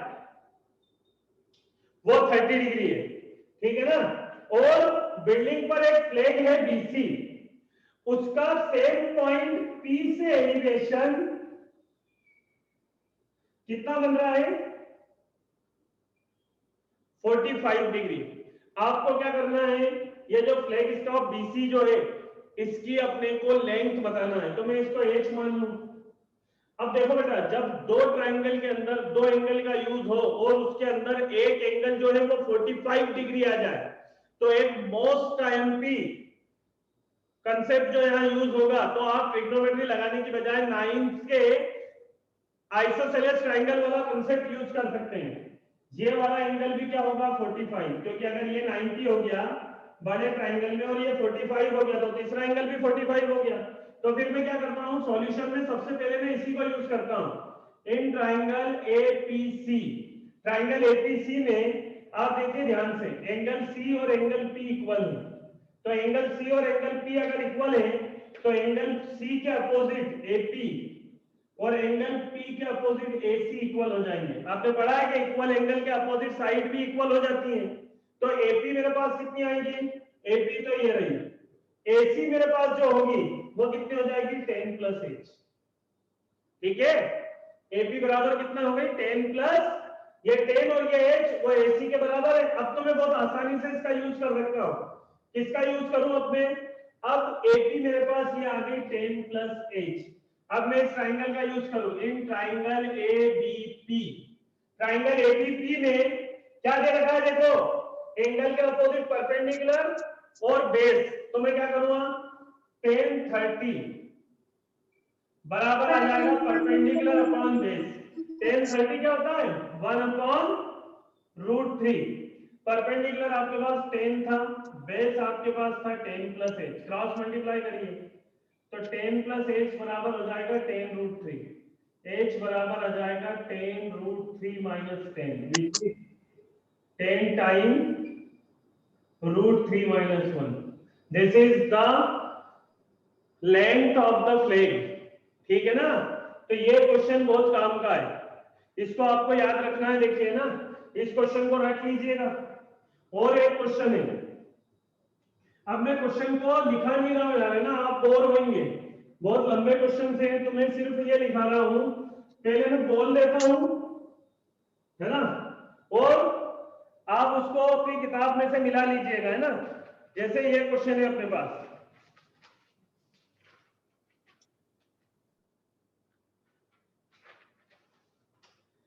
a tree is break due to storm and the broken part bends so that top of the tree touches the ground। एक ट्री ने, क्या क्वेश्चन बोल रहा है वो, कि एक ट्री है, या आपको एनसीईआरटी में मिल जाएगा अगर किताब लेकर बैठे होंगे तो। ये मान लीजिए ऐसी एक ट्री था जो स्टॉर्म के कारण या स्टॉर्म के रीजन की वजह से ऊपर से टूटा, पूरी तरह से टूट के अलग नहीं हुआ, जिस पॉइंट से टूटा था वहां जैसे नीचे आया, तो ये बीसी वाला पोर्शन है, ये जो ब्रेक हुआ था पोर्शन,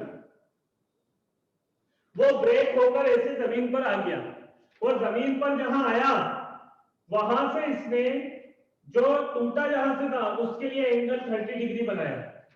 फिर आपसे क्या बोला है उसने कि अगर पॉइंट P जो है वो 8 मीटर है तो आपको ट्री की हाइट बताना है। यह आपके पास क्वेश्चन है, ठीक है ना, कि एक स्टॉर्म की वजह से ट्री टूटकर ग्राउंड पर आ गया, ग्राउंड पर जिस पॉइंट पर टच हुआ वहां से जहां पर ब्रेक हुआ था उसमें कितना एंगल बनाया 30 डिग्री। आपको ट्री की हाइट बताना है। अब सीधी सी बात है, अगर मैं इस ब्रेक वाले पॉइंट को H मान लूं तो ये भी H होगा, क्योंकि जितना पार्ट टूटा है वही तो बेंड हुआ था। अब तो मेरे पास बड़ा आसान हो जाएगा। अब आप सोचिए कि मेरे पास बेस है और हाइपोटेनियस है, तो बेस और हाइपोटेनियस में रिलेशन को बताता है वो क्या होता है cos थीटा, तो मैंने cos थीटा cos 30, cos 30 क्या हो जाएगा बेस अपॉन हाइपोटेनियस। cos 30 कितना होता है बेटा √3/2, 8/8, H बराबर हो जाएगा √3/2, से 16/√3।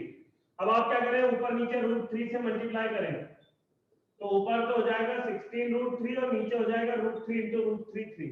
This is the broken part. अब अपने को हाइट ऑफ ट्री बताना है, AC बताना था अपने पास, तो AC तो अपने पास क्या आ जाएगा AB प्लस BC, तो AC बराबर आ जाएगा मेरे पास AB।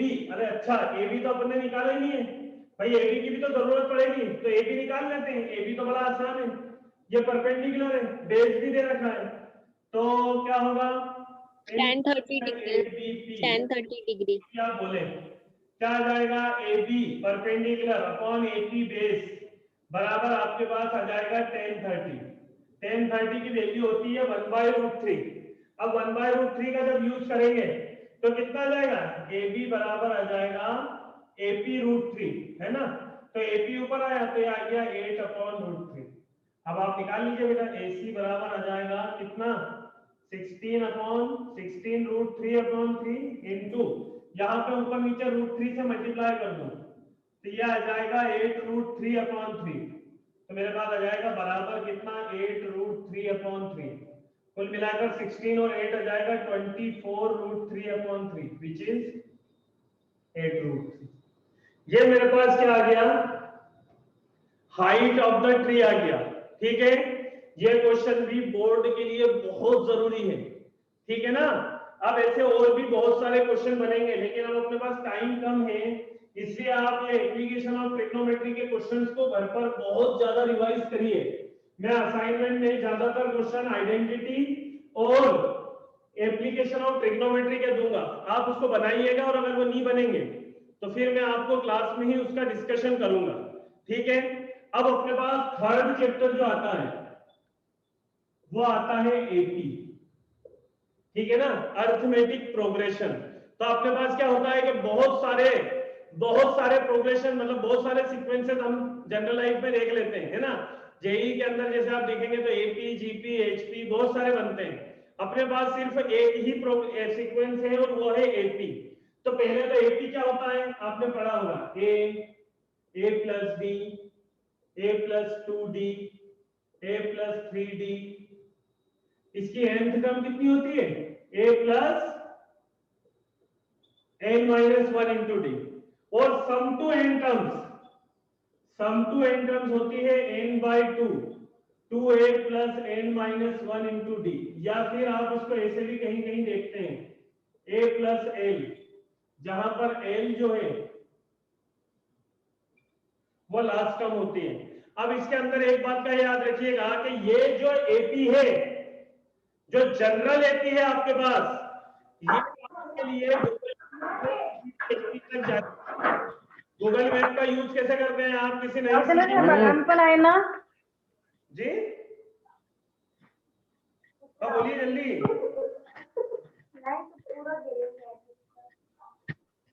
हेलो, अरे कुछ बोल रहे हैं क्या वहां अंदर बात है? चलिए अब इसको देखिए। अब ये अपने पास देखिए, ये जो एपी है ये अपने पास गूगल मैप, जैसे मान लीजिए नई सिटी में आप जाते हैं तो आपको जरूरत पड़ती है किसी पर्टिकुलर एड्रेस की, तो आप क्या करते हैं, गूगल मैप करते हैं। ऐसे ही जब भी क्वेश्चन में किसी एपी के बारे में पूछा और उसका मतलब एड्रेस नहीं बताया, तब आप इस एपी का यूज करेंगे। ये एपी गूगल मैप होगा, इसके लिए आपकी एपी को ढूंढने के लिए। ये एपी कौन सा, ये वाला। ऐसे ही किसी पर्टिकुलर टर्म को ढूंढने के लिए, एक टर्म की जरूरत पड़ी पर्टिकुलर, तो उस टर्म को ढूंढने के लिए इसकी जरूरत पड़ेगी। ठीक है, जनरल एपी के लिए गूगल मैप ये रहा, पर्टिकुलर टर्म के लिए गूगल मैप nth टर्म हुआ। अब इसके बाद जैसे इनके क्वेश्चंस के लिए, तो एपी के क्वेश्चन के लिए एक क्वेश्चन जो बनता है जनरली, जो बहुत ज्यादा काम का है, जैसे ये वाला क्वेश्चन आपके एनसीईआरटी में, फाइंड मिसिंग टर्म आपको दिखाना है। जैसे मान लीजिए 5, दो अपने पास बॉक्स है 19/2, एंड देन ये तो पहला क्वेश्चन हो गया। दूसरे क्वेश्चन में -4, 4 बॉक्स और 6। ये मान लीजिए आपको दो क्वेश्चन अपने पास है। अब फिर वही बात है कि इस एपी के बारे में अभी कुछ भी नहीं पता है अपने को, तो अपन क्या करेंगे, अपन ऐसे देखेंगे बेटा, क्या अपन इस एपी से चेक करेंगे कि पहली टर्म मेरे पास है 5, सेकेंड, थर्ड, फोर्थ टर्म मेरे पास कितनी है 19/2, फोर्थ टर्म ये रही, तो a प्लस 3d ये मेरे पास आ गया 19/2। तो अब मैं a की वैल्यू यूज करता हूं, 5 प्लस 3d बराबर आ जाएगा 19/2। तो 3d मेरे पास आ जाएगा 19/2 माइनस 5, तो 3d मेरे पास आ जाएगा 19 माइनस 10/2, 3d आ जाएगा 9/2, 3 3 जा 9, तो d कितना आ गया मेरे पास 3/2। अब तो मेरे पास हो गया काम, मेरे पास a भी है d भी है। अब a और d है तो उसने क्या क्या पूछा है, उसने सेकेंड टर्म पूछी है और थर्ड टर्म पूछी है। तो सेकेंड टर्म होती है a प्लस d, a मेरे पास 5 है और d मेरे पास 3/2 है। कितना हो जाएगा 10 + 2 13/2 और थर्ड पूछी है a + 2d तो 5 + 2 × 3/2 तो ये आ जाएगा 5 + 6/2 ये कितना आ जाएगा 10 + 6 16/2 विच इज 8। ये तो फर्स्ट के लिए हो गया। अब आपको अगर यहां मिसिंग टर्म की जरूरत पड़े तो ये भी सेम क्वेश्चन है। ये आ जाएगा a, ये होगा a + b, ये होगा a + 2d, same a + 3d, ये हो गया a + 4d और ये हो गया a + 5d। a मिल गया, a + 5d में वैल्यू रखेंगे तो अपने पास क्या मिल जाएगा d मिल जाएगा और जैसे ही ad मिला तो फिर आप बीच की तीनों टर्म्स को निकाल लीजिएगा। ठीक है, ये अपने पास पहले टाइप के क्वेश्चंस हुए। अब इसके बाद कुछ क्वेश्चन अपने को ऐसे मिलते हैं जिसके अंदर अपने को जनरल एपी की जरूरत पड़ती है जो ऊपर लिखी है। तो ऊपर लिखी हुई एपी अपने को अगर चाहिए, दूसरी अगर तरह के अपने को एपी चाहिए, जैसे अपने पास ये रहा क्वेश्चन नंबर नेक्स्ट वाला जो भी है, इसके अंदर अपने पास ये है an AP consist of 50 terms,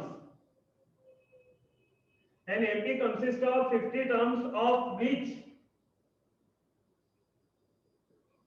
third term अपने पास कितना है is 12 and the last term is 106. Find 29th term. 29th term इस एपी की अपने को बताना है तो अपन क्या करेंगे, अपन इसको करते हैं कि 50 टर्म्स है टोटल, मतलब लास्ट टर्म कितनी होगी 50 और फिर उसने क्या बोला है कि थर्ड टर्म 12 है तो यहां से थर्ड टर्म कितनी है T3 या A3 जो भी आप इसको बोले, यह होती है a + 2d तो a + 2d आपको दे रखा है 12 और आपको क्या दे रखा है, आपको लास्ट टर्म T50 या फिर A50 वो क्या होगी a + 49d, a + 49d आपको दे रखा है 106। तब आप इन दोनों का कंबाइनली यूज करते हैं तो आता है a + 49 तो 106 है और a + 2d = 2 ये 12 हो गया, ये a से a कैंसिल आउट हुआ 49 - 2 हो जाएगा 47d। 106 में से 12 जाएंगे तो आपके पास 94 तो d कितना आ जाएगा बेटा 94/47 d आपके पास आ गया 2। अब जैसे ही d आपके पास 2 आया तो आप यहां उठाकर रख दीजिए इसको, a + 2d आपके पास 12 है, a की वैल्यू तो ऐसे रखें, d की वैल्यू अगर 2 रखूंगा तो 2 × 2 4 = 12, a = 12 - 4 हो जाएगा 8। अब a मिल गया d मिल गया, ad अगर मिल गया है तो 29 वाली टर्म जो होगी वो हो जाएगी a + 28d तो a29 a की वैल्यू मैंने रखी 8, 28 × 2 तो 28 × 2 कितना हो जाएगा 56 + 8 64। तो ये अपने को मैंने पहले ही आपसे बोला है कि जब एपी फाइंड आउट करना हो तो अपन इस एपी का यूज करेंगे। अगर कोई पर्टिकुलर टर्म बताना हो कि भाई लास्ट टर्म क्या होगी या कौन सी टर्म ये होगी कौन सी टर्म वो होगी, उस तरह के जो क्वेश्चन है उसके लिए nth टर्म जो है वो अपने लिए गूगल मैथ है, nth टर्म से अपन उसको डायरेक्ट फाइंड आउट कर सकते हैं। ठीक है ना। अब इसके बाद सम टू n टर्म्स जो है, सम टू n टर्म्स के फॉर्मूले के लिए अपन ऐसे देखते हैं, देखिए ना सम टू n टर्म्स पर अगर आपने को क्वेश्चन, हाँ अच्छा एक क्वेश्चन और, जैसे ये which term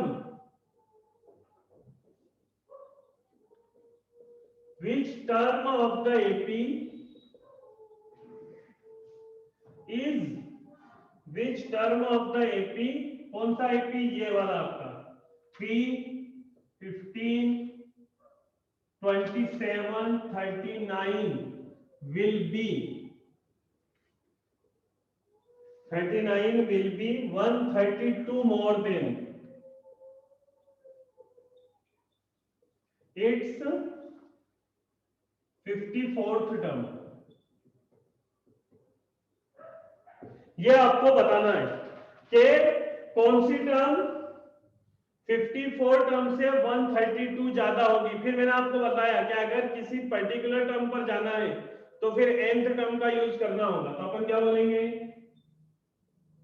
late nth term an वाली टर्म जो है बी 132 मोर देन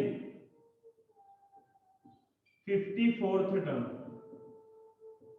इसका मतलब क्या होगा, इसका मतलब होगा कि an जो होगा वो 132 प्लस a 54 होगा। अब इस AP के लिए, इस AP के लिए क्या क्या देखोगे, फर्स्ट टर्म में 3, कॉमन डिफरेंस 15 माइनस 3 कितना हो जाएगा 12। अब उसको मैं यहां रखता हूं तो an बराबर, an की वैल्यू कितनी होती है, अच्छा nth टर्म कितनी होती है अपने पास a plus n minus 1 into D 134, 54th term हो जाएगी a प्लस 53d। अब मैं a और d की वैल्यू रखता हूं तो a हो गया 3, n माइनस 1, d हो गया 12, 132 अगेन a 3 और ये 53 इंटू डी की वैल्यू हो गई 12। अब आप इसको देखें अगर ध्यान से तो इसके अंदर n को छोड़कर बाकी सब कांस्टेंट आ रहा है।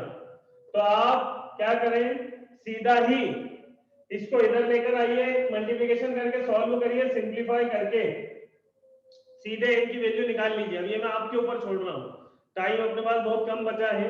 तो ये क्वेश्चन इस तरह से अपने को यूज करना है। मैंने 2 हिंट दी हैं। जब जनरल एपी फाइंड आउट करना हो तो ये वाली जो जनरल एपी लिखी है ये आपके लिए बहुत जरूरी है। जैसे किसी एपी में ए और डी ना पूछा हो और बीच में 2 टर्म दे रखी हो कि इतनी टर्म ये है और इतनी टर्म ये है, एपी बताइए, तो फिर आप इसकी मदद से करेंगे। और आपको एक पर्टिकुलर टर्म निकालना हो जैसे इस क्वेश्चन के अंदर, तो फिर वो पर्टिकुलर टर्म्स का एड्रेस nth टर्म देगी। ये अपने दिमाग में बिठा लीजिएगा। अब इसके बाद नेक्स्ट क्वेश्चन एक जो काम का है वो अपने पास ऐसा है। नेक्स्ट क्वेश्चन में अपन ऐसे देखते हैं कि 2 APs have the same common difference if difference of their 100th terms is 100. Find difference of their 1000th term। अगर 2 एपी के 100th टर्म जिनका कॉमन डिफरेंस सेम है, अगर 100 टर्म्स का डिफरेंस 100 है तो 1000 टर्म्स का डिफरेंस अपने को बताना है। तो अपन किस तरह से अप्रोच करेंगे, अपन मानेंगे कि मान लीजिए पहले एपी का तो अपन ने उसको A100 बोला, तो पहली एपी के लिए अपन मान लीजिए मैं कैपिटल ए का यूज करूं, चलो A100, तो वो कितना आ जाएगा a प्लस 99 मान लीजिए d है। तो उसने बोला है कि दोनों का कॉमन डिफरेंस सेम है, फर्स्ट टर्म तो अलग अलग है। तो पहले को A100 मान लिया, दूसरे को स्मॉल a100 माना, तो इसकी पहली टर्म में कैपिटल ए मान लूं, दूसरे वाले की फर्स्ट टर्म में स्मॉल ए मान लूं, d सेम है तो 99 d तो वही रहेगा। अब उसने बोला कि 100 टर्म्स का डिफरेंस, तो 100 टर्म्स का डिफरेंस क्या आएगा A100 माइनस A100, तो ये आ जाएगा कैपिटल ए। जब इसको माइनस करोगे ऐसे करके तो ये तो इधर आ गया a माइनस ए, और ये दोनों एक जैसी क्वांटिटी होने की वजह से क्या हो गया कैंसिल आउट।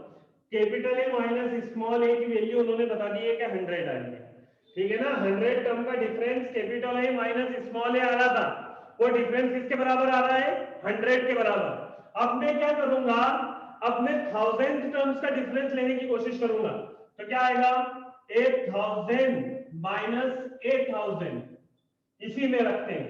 8000 क्या आएगा capital A plus 999d minus क्या आएगा स्मॉल ए प्लस 999d, क्योंकि d सेम है तो यहाँ पर क्या आएगा a plus 999d minus a minus 999d, ये कैंसिल आउट हो गया। a माइनस a की वैल्यू यहाँ फर्स्ट देने से यह 100।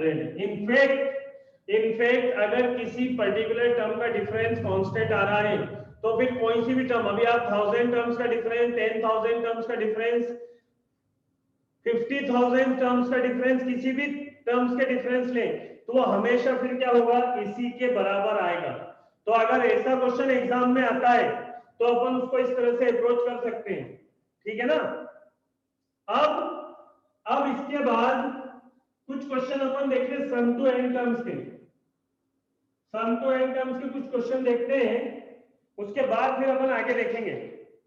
तो सम टू एन टर्म्स के कुछ क्वेश्चन जो है, जैसे सम टू एन टर्म्स, तो आपको फार्मूला पता है। जैसे पहला question, find sum of, first में तो मैंने ले लिया फर्स्ट एन नेचुरल नंबर,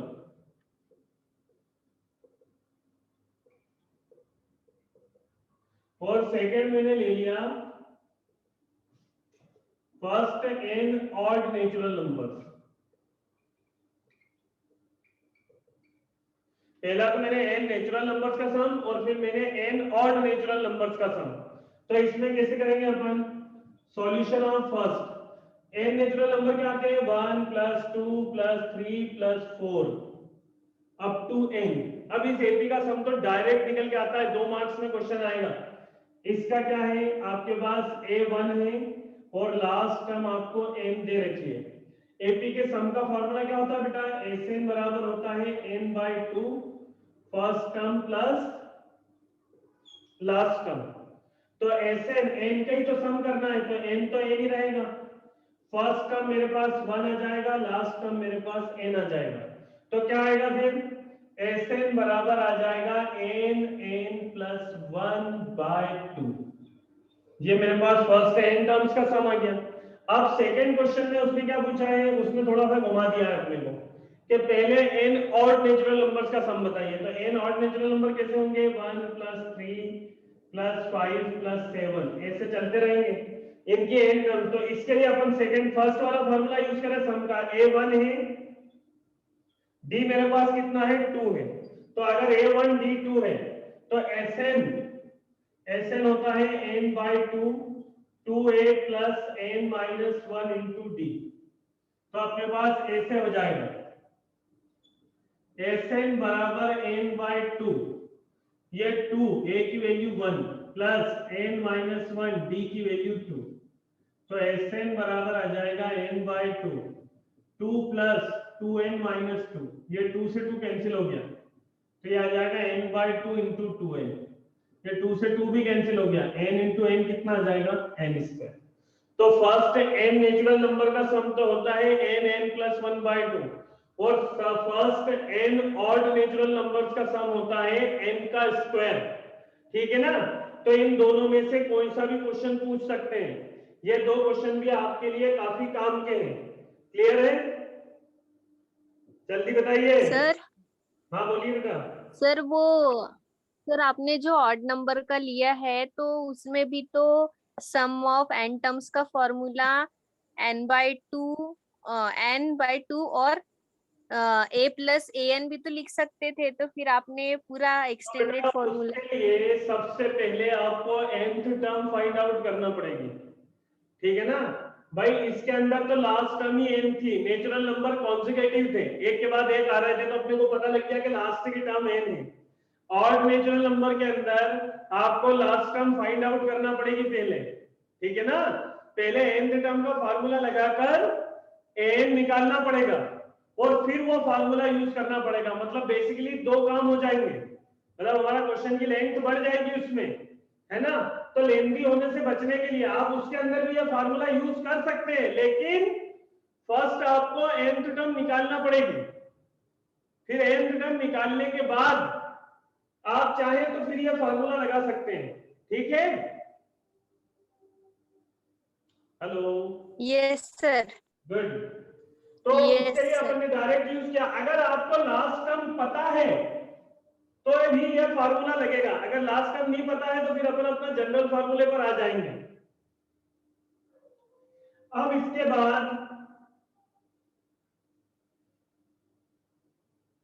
इसके बाद नेक्स्ट क्वेश्चन में जैसे ये है क्वेश्चन नंबर नेक्स्ट में, find sum of first n terms, find sum of first n terms of the AP whose Sn बराबर 4n minus n square, ठीक है ना, also find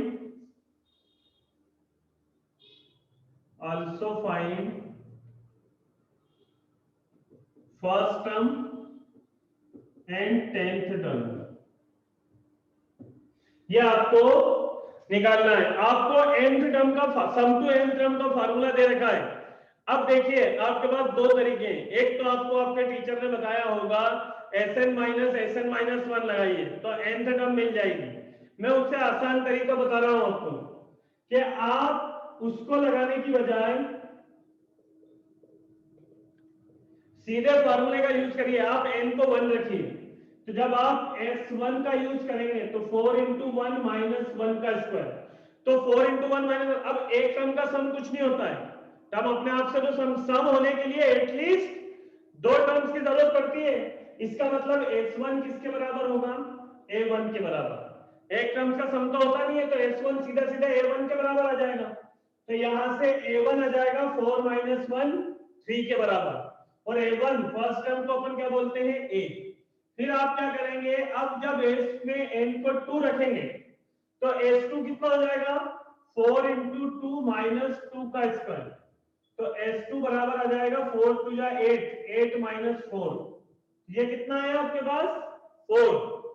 अब आप क्या करेंगे, s2 का मतलब क्या हुआ, s2 का मतलब हुआ पहली दो टर्म्स का सम। अब पहली दो टर्म्स के सम में भी पहली टर्म तो आपके पास 3 है, तो यहां पर आपने 3 लिखा प्लस a2 बराबर 4, तो a2 बराबर आ गया 4 माइनस 3 1, तो फर्स्ट टर्म 3 है, सेकंड टर्म 1 है। अब तो आपको d के लिए कुछ नहीं करना है, d बराबर होता है a2 minus a1, second term minus first term, तो d बराबर आ जाएगा a2 की वैल्यू 1 माइनस a1 की वैल्यू 3, 1 माइनस 3 बराबर माइनस 2। अब तो अपना काम हो गया, d आ गया, a आ गया, क्या बोल रहा है 10th टर्म बताइए, a 10 होता है a प्लस 9d, a की वैल्यू कितनी है, a की वैल्यू 3, 9 इंटू डी की वैल्यू माइनस 2, 3 माइनस 18, ये आ गया माइनस 15।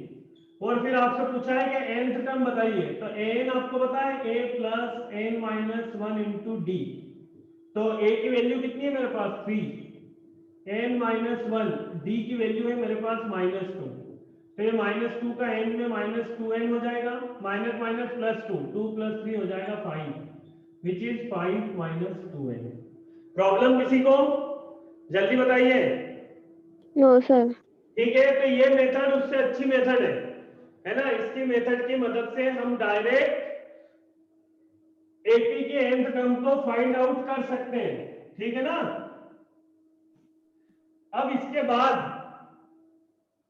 ये चल रहा है, इसके बाद अपन क्या करते हैं, अब देखिए अभी चल ही रहा है।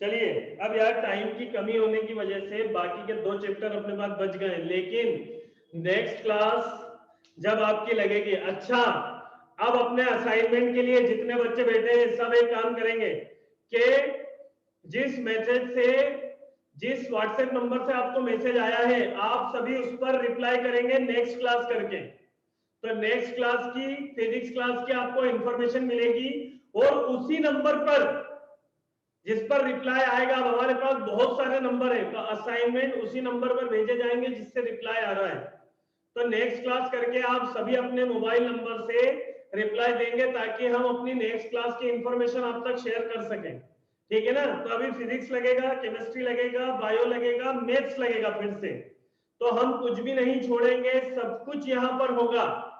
तो आप अगले संडे को तैयार रखें, आपके फ्रेंड्स अगर हैं उनको भी बताएं। ये हमारी आपके लिए हेल्प है इस पैंडेमिक में, ठीक है ना। ये इतनी इतनी मेहनत आपके लिए फ्री में कर रहे हैं ताकि आप सभी का रिजल्ट बेटर हो जाए। ठीक है, चलिए, गॉड ब्लेस यू।